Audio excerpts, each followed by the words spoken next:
Hello guys, welcome back to Zik the Programming Guy channel.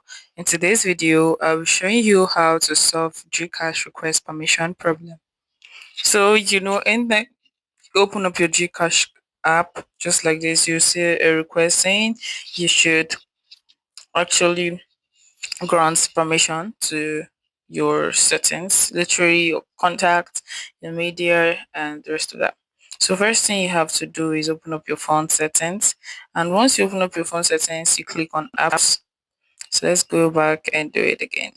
You click on your apps, you scroll down to GCash, right? So you will want to see your GCash, you click on it and you're going to see where it says permissions.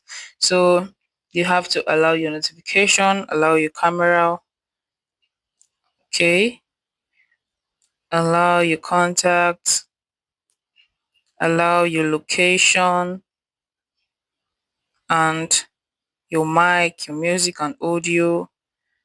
You need to allow all these features. So once you finish doing that, you just fix that problem automatically, because all you always ask for is just for you to grant them permission to make use of your contact, your camera, your location, microphone, and physical activity. So once you've through with this, you've fixed your problem.